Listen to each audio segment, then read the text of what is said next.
কি গো, ছেলের ব্যাপারে কিছু ভাবলে? কিরকম? আরে, ছেলের তো আস্তে আস্তে বয়স বাড়ছে। এবার তো ওকে বিয়েটা দিতে হবে নাকি? হ্যাঁ, দিতে তো হবে, কিন্তু তার আগে ভালো মেয়ে খুঁজতে হবে যে। আমার ছেলের দিক থেকে তো কোনো খুঁত নেই। ছেলে আমার ভালো চাকরি করে, নতুন বাড়িও বানিয়েছে, দেখতে শুনতেও মন্দ নয়, এক্কেবারে রাজপুত্রের মতো। সেখানে ভালো মেয়ে না হলে কি আর বিয়ে দেওয়া যায়? তোমাদের আর দাদার জন্য মেয়ে দেখতে হবে না মা। দাদার তো গার্লফ্রেন্ড আছে। তুই কি করে জানলি? দাদা তো বলেছে আমাকে। আর জানো মা, আমাদের হবু বৌদির কিন্তু খুব সুন্দর দেখতে। সে এখনকার দিনে প্রায় সব মেয়েরাই দেখতে শুনতে ভালো হয়, কিন্তু মেয়ে কি করে শুনেছিস? বৌদি এখনো পড়াশোনা করছে। পড়াশোনা শেষ করেই চাকরির চেষ্টা করবে। সে কি, তার মানে এখন বেকার, কিচ্ছু করে না? না না, ওই মেয়ে বিয়ে দেওয়া যাবে না। কেন হবে না? মেয়ে ভালো হলেই হলো। মেয়ে কি করে না করে সেসব নিয়ে তোমার এত মাথা ব্যথা কিসের, হ্যাঁ? কি যে বলো না তুমি! ছেলে আমার চাকরি করে, আর তার বউ হবে কিনা বেকার?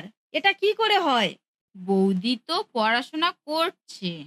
আর দাদার কাছে শুনেছি বৌদি পড়াশোনায় খুব ভালো। একটা না একটা চাকরি ঠিক পেয়েই যাবে। সে কবে চাকরি পাবে সে আশায় বসে থাকবো? ছেলের বয়স বাড়ছে, এক্ষুনি বিয়ে দিতেই হবে।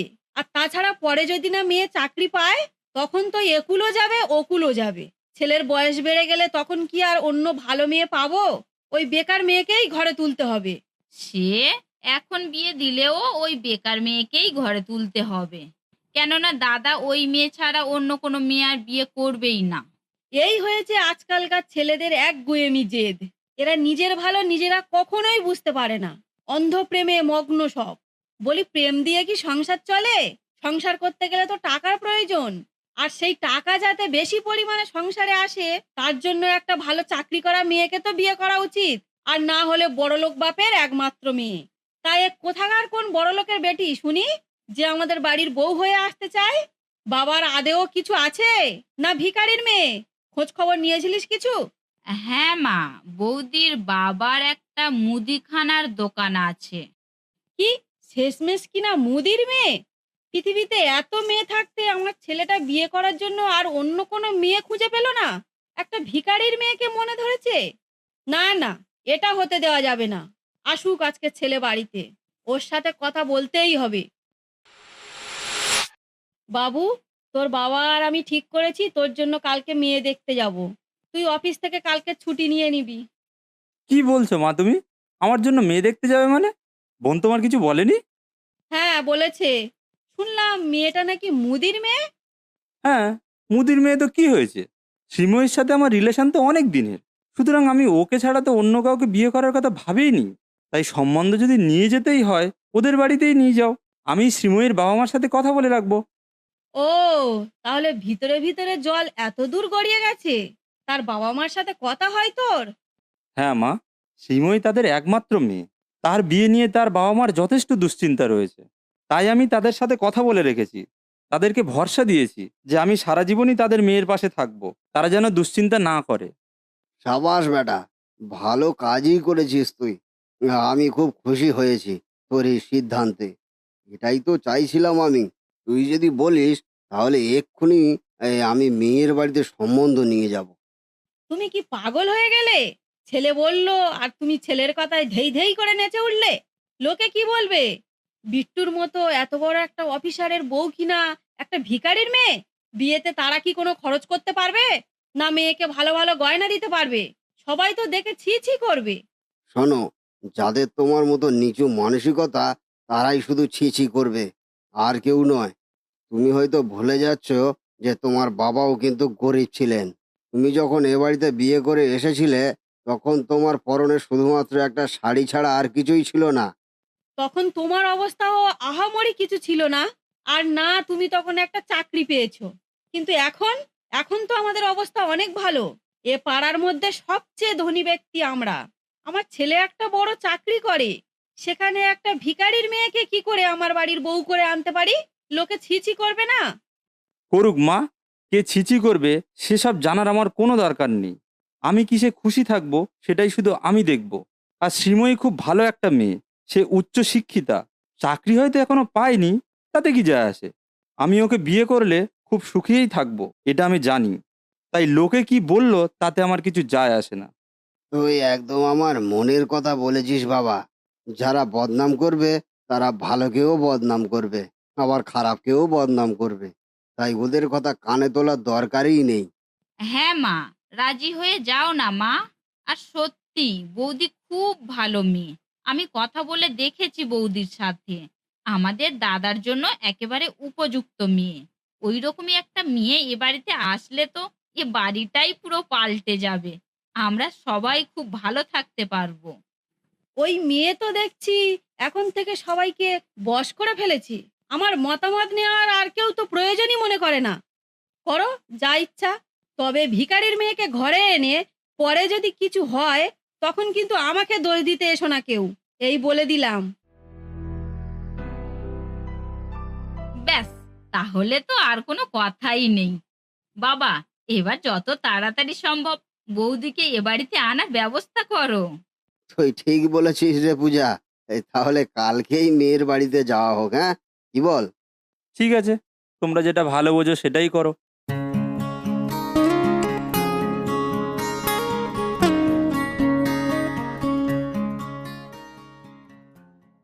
বাহ দিদি, তোমার বৌমার তো খুব সুন্দর দেখতে, একেবারে লক্ষ্মী ঠাকুরের মতো।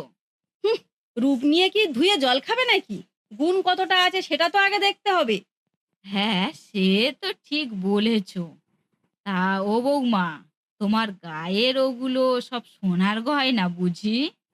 হুঁ, সোনা সোনা দেখেছিল ও 14 পুরুষ? ভিখারির মেয়ে তো সোনা পাবে কোথায়? সে যতই ভিখারি হোক, তাহলে এত বড় বাড়িতে বিয়ে দিচ্ছে চাকরিওয়ালা জামাই দেখে, তা 4টে গয়না অন্তত জোটে না? অন্তত দেনা পাওনা করেও তো দিতে পারতো। ছোট লোক রে, ছোট লোক। মান সম্মান কিছু আছে ওদের? বড় লোকের ছেলে দেখে একেবারে গলায় ঝুলে পড়েছে। যদি ন্যূনতম বিবেকবোধ থাকতো তাহলে আর এটা করতে পারতো না। অন্তত দুটো গয়না দিয়েই শ্বশুরবাড়ি পাঠাতো। ওভাবে কেন বলছো মা? বৌদির কি একেবারে কিছু দেয়নি? দিয়েছে তো, 4-5টা সোনার গয়না তো দিয়েইছে। হুম, ওটাকে সোনার গয়না বলে? সরু চুলের মতো একটা হার দিয়েছে, আর ওই একটা কানের দুল। দেখ না বোন, দেখ কানের দুলের ছিঁড়িটা দেখ, সরু লিগ লিগ করছে, মনে হয় এক্ষুনি ভেঙে যাবে। সত্যি দিদি, এমন একটা ভিখারির ঘরে ছেলেকে বিয়ে দিলে কি করে? হুম, বিয়ে কি আর আমি দিয়েছি রে? এখনকার ছেলেপুলে জানিস তো সব প্রেমে অন্ধ হয়ে কোথাকার কোন ছোট লোকের মেয়েকে বিয়ে করে আনছে। তা ওদের কোনো হুঁশ জ্ঞান আছে? মায়ের কথা শোনে এখন কেউ? বড় হয়ে গেছে, নিজের সিদ্ধান্ত নিজেই নিতে পারে এখন। সত্যি, তোমার ছেলেটা যে কেন এমন হলো! কোথায় ভেবেছিলাম যে বড় লোকের মেয়ে আসবে বাড়িতে, আমাদের সবার জন্য এত এত গিফট আনবে, মেয়ের বাড়িতে গিয়ে কবজি ডুবিয়ে খাওয়াবো। হুঁ, তা হলো কই! মেয়ের বাড়িতে যা খাওয়া দিয়েছে রে দিদি, সে আর তোকে কি বলবো! কেউ মুখেও তুলতে পারেনি, না খেয়েই চলে আসতে হয়েছে। আর কত মিথ্যে কথা বলবে মাসি? খাওনি তোমরা? হাঙরের মতো তো খেয়েছো। মনে হয় কারোর 7 জন্ম খাওয়া না হলে ওরকম করে খায় না। আর এখন বাড়িতে এসে মায়ের কাছে অন্য কথা বলছো, তাদের নামে মিথ্যে বদনাম করছো। সত্যি মাসি, তোমাদের না দেখলে বুঝতেই পারতাম না যে মানুষ এতটা নিচু হয়। চলো তো বৌদি, ঘরে চলো। এদের সামনে থাকলে তোমার কান পচিয়ে দেবে। জঘন্য সব। পূজা, কাকে কি বলছিস তুই? দেখলি দিদি, তোর মেয়ে কিরকম করে বলে গেল? ওইটুকুনি একটা মেয়ে, সে কিনা আমার নামে এত বড় বড় কথা বলে গেল। মেয়েকে কি শিক্ষা দিয়েছিস রে তুই? মেয়েকে আমরা ঠিক শিক্ষাই দিয়েছি শ্যামলী। ও জানে এই কার সাথে কিরকম করে কথা বলতে হয়। ওর মধ্যে যে এই ন্যায় অন্যায় জ্ঞানটা আছে, সেটা থেকে আমি খুব খুশি হয়েছি।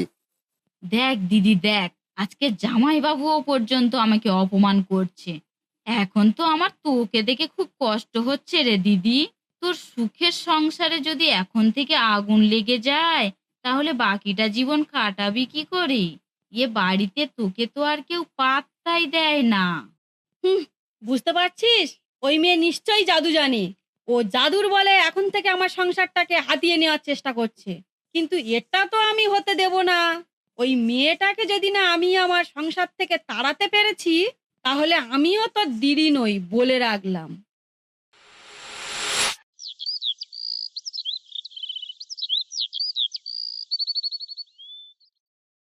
কি গো, বেলা তো হয়ে গেল। এই আমার জন্য একটু চা করে আনো না। এই সকাল থেকে তো এখনো কিছু পেটেই পড়েনি। তা আমাকে বলছো কেন? তোমার আদরের বৌমাকে বলো। সে মহারানী কোথায়? এত বেলা হয়ে গেল, এখনো কি ঘুম থেকে ওঠেনি নাকি? হয়তো ওঠেনি বা উঠেছে, আমি এখনো ঠিক জানি না। তুমি সেই এখানে বসেই তো আসো, তাহলে একটু চা করে আনলে ক্ষতি কি? এমনিতেই তো বৌমা সারাদিন কাজকর্ম করছে, তার উপর নিজের পড়াশুনো, পরের মেয়েটার উপর আর কত চাপ দেবে বলো তো? ও, সংসার বুঝি আর কেউ করেনি? ও একাই সংসার করছে, তাই ওরই যত কষ্ট হয়। আমরা তো সব বসে বসে খেয়েছি এতদিন। আমরা কি আর কাজ করেছি? সে কি করেছো আমি ভালো করেই জানি। যতদিন মা ছিল ততদিন মাকে দিয়েই সব করিয়েছো, আর যখন মা মারা গেছে এই তখন মেয়ে আর কাজের লোককে দিয়েই করিয়েছো। আর এখন তো বৌমা আসার পর কাজের লোকটাকেও তো ছাড়িয়ে দিয়েছো। সে একা একা বেচারাটা সারাদিন খেটে খেটে মরেই যাচ্ছে। এতই যদি বৌমার উপর দরদ, তা তার কাজগুলো নিজেই গিয়ে করে দিয়ে শোনা। নিজের চাটা নিজে করে নাও। চা আমি করে এনেছি মা। আসলে কালকে আমার এক্সাম আছে তো, তাই পড়াশুনো করছিলাম। রান্নাঘরে ঢুকতে দেরি হয়ে গিয়েছে। ঠিক আছে বৌমা, তাতে কোনো সমস্যা নেই। তুমি বা উঠলে কেন? আমরা রান্না বান্না করে নিচ্ছি। তুমি যাও, গিয়ে পড়তে বসো। হ্যাঁ বৌদি, আমি তো আছি। আজকে আমার কলেজ ছুটি। আমি রান্না বান্না করে নিচ্ছি, তুমি গিয়ে পড়তে বসো। না পূজা, আমার রান্না করতে বেশিক্ষণ লাগবে না। আমি রান্নাটা করে দিয়েই পড়তে বসবো। জেদ করো না বৌমা, আমাদের কথা শোনো, গিয়ে পড়তে বসো। তোমাকে অনেক বড় চাকরি পেতে হবে, তোমার বাবা মার পাশে দাঁড়াতে হবে। যারা যারা তোমাকে আর তোমার বাবা মাকে অপমান করেছে, তাদের মুখে যেন একটা সাপাটে চড় মারতে পারো, সেই রকমই জায়গা পৌঁছাতে হবে বৌমা তোমাকে। হ্যাঁ বৌদি, তুমি যাও দেখি এখান থেকে, আমরা এদিকে সব কাজ করে নেব।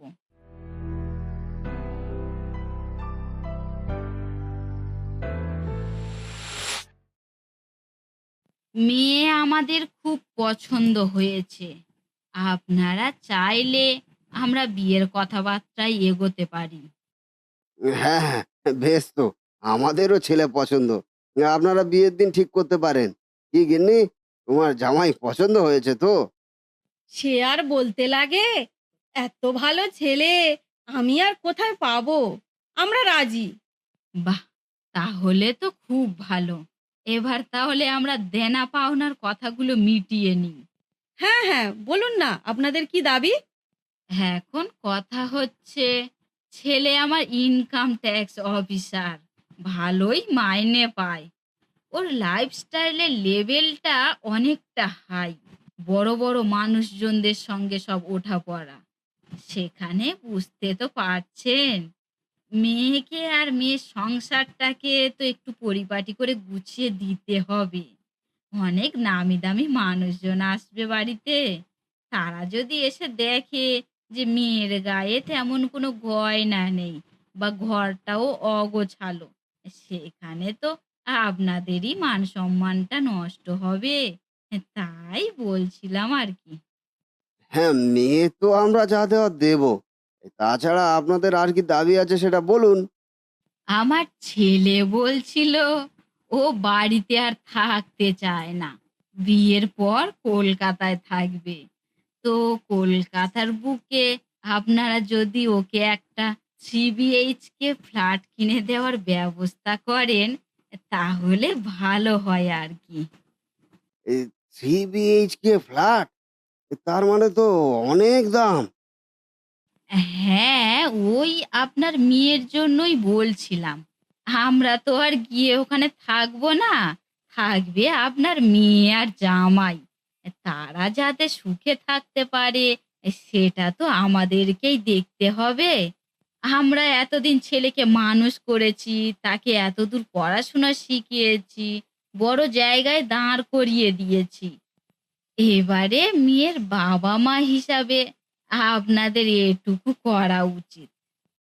দেখুন, আপনারা যেমন আপনাদের ছেলেকে মানুষ করেছেন, তাকে পড়াশুনো শিখিয়েছেন, তেমনি আমার বাবা মাও আমার বোনকে পড়াশুনো শিখিয়েছে, বড় করে তুলেছে, এবং আমার বোন যথেষ্ট এডুকেটেড একটা মেয়ে। সেখানে আপনার ছেলে বড় চাকরি করে বলে মেয়ের বাবার কাছ থেকে এত বড় বড় দাবি করবে, সেটা আমি মেনে নিতে পারছি না। আপনাদের যদি আমার বোনকে বৌমা করার ইচ্ছে থাকে তাহলে এমনিই নিয়ে যান, আর না হলে বিয়েটা ক্যান্সেল করে দিন। আপনার ছেলের জন্য ফ্ল্যাট কিনে দেওয়ার সামর্থ্য আমাদের নেই, ক্ষমা করবেন। তাহলে আর এ বিয়ে কি করে হবে? আমরা উঠি তাহলে। না, দাঁড়ান। আমরা চেষ্টা করব আপনাদের দাবি পূরণ করার। আপনারা শুধু আমাদের কয়েকটা দিন সময় দিন, আমরা পরে জানিয়ে দেব। বেশ, তাহলে পরেই জানাবেন। তখন দেখব বিয়ে দেওয়া যায় কিনা। এখন তাহলে আমরা উঠলাম।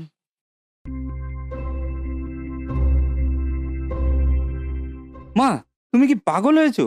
আমাদের অত সামর্থ্য কোথায় যে আমরা ছেলের জন্য ফ্ল্যাট কিনে দেব? ছেলেটা ভালো ছেলে রে বাবা, ইনকাম ট্যাক্স অফিসার। কত টাকা মাইনে পায় জানিস? এত সহজে ছেলেটাকে হাতছাড়া করে দেব? দেখ না, আমাদের সবকিছু বিক্রি বাটা করে ছেলের জন্য একটা ফ্ল্যাট কিনে দেওয়া যায় কিনা। মা, 3 BHK ফ্ল্যাট, একটা 3 BHK ফ্ল্যাটের দাম কত জানো? আর তাছাড়া শুধু কি ফ্ল্যাট দিতে হচ্ছে তেমনটা তো নয়, সাথে ছেলে মেয়ের গা ভর্তি গয়নাও দিতে হচ্ছে। আমরা এত টাকা পাবো কোথায় বলো তো? সব বিক্রি বাটা করে দিয়ে গিয়ে আমরা রাস্তায় বসে ভিক্ষা করব? পাগলের মতো কথা বলো না গিন্নি। অত দাবি পূরণ করা আমাদের পক্ষে সম্ভব নয়। আর তাছাড়া যে বিয়ের সময় এত দাবি করতে পারে, সে বিয়ের পর যে কোনো দাবি করবে না, তার কি গ্যারান্টি দেবে তুমি? বাবা দাদা ঠিক কথাই বলেছে মা। ও বাড়িতে আমি বিয়ে করব না। ও বাড়িতে বিয়ে করলে আমি সুখী হতে পারবো না। যে বাড়ির শাশুড়ির এত লোভ থাকে, সে বাড়িতে যে বৌমাদের কত কষ্ট পেতে হয় তা আমি বৌদিকে দেখেই ভালো করে বুঝতে পেরেছি। প্রতিদিন যে পরিমাণে বৌদিকে কথা শুনতে হয় আর যে পরিমাণে অপমানিত হতে হয়, এসব দেখার পর তো আমি কোনোদিনও তোমার মতো শাশুড়ির ঘরে বিয়ে করব না। ঠিকই বলেছে মা। তোমার আর ওই ছেলের মায়ের মধ্যে কোনো পার্থক্য নেই। ওই ঘরে বোনকে বিয়ে দিয়ে সারা দিন রাত কেঁদে মরতে পারবো না আমরা, ঠিক যেমন শ্রীময়ী আর শ্রীময়ীর বাবা মা ভোগ করছে। হ্যাঁ রে বাবা, তোরা ঠিকই বলেছিস। আমি সত্যি খুব লোভী। লোভের বশে বৌমার জীবনটা তো নষ্ট করেছি, আবার মেয়েটার জীবনটাও নষ্ট করতে যাচ্ছি। বৌমা তো পরের মেয়ে, তাই পরের মেয়ের কষ্টটা এতদিন চোখে পড়েনি। আর যখন নিজের মেয়ের সাথে সেই একই ঘটনা ঘটতে চলেছে, তখনই হুঁশ ফিরল। হ্যাঁ, আমাকে তোমরা সবাই ক্ষমা করে দাও। অর্থের লোভে ন্যায় অন্যায় জ্ঞানটা আমি হারিয়ে ফেলেছিলাম। বৌমা, এবারের মতো আমাকে মাফ করে দাও মা। তোমার উপর এতদিন যা অন্যায় হয়েছে, সত্যি আমি তার জন্য খুবই লজ্জিত। পারলে তুমি আমাকে ক্ষমা করে দাও। না মা, ওভাবে বলবেন না। আমি গরিবের মেয়ে, এটা তো সত্যি। এতে আর আপনার দোষ কোথায়? হলেও বৌমা, তা বলে এটা নিয়ে তোমাকে আমার রাত দিন খোঁটা দেওয়া উচিত হয়নি। ধরতে গেলে পৃথিবীতে আমরা সবাই গরিব। আমাদের যতই থাকুক না কেন, তবু আমরা আরো বেশি কিছু পাওয়ার লোভে ছুটি। এই দেখো না, ওই যে ছেলের বাড়ি থেকে দেখতে এলো, তাদের কাছে আমরা কত গরিব। তাদের দাবি অনুযায়ী একটা ফ্ল্যাট কিনে দেওয়ার সামর্থ্যও আমাদের নেই। আবার তারাও এত গরিব যে ছেলের বিয়ের জন্য মেয়ের বাবার কাছে হাত পাততে হচ্ছে। আসলে আমরা যতই পাই ততই চাই, আমাদের চাওয়ার আশা কোনোদিনও পূর্ণ হয় না।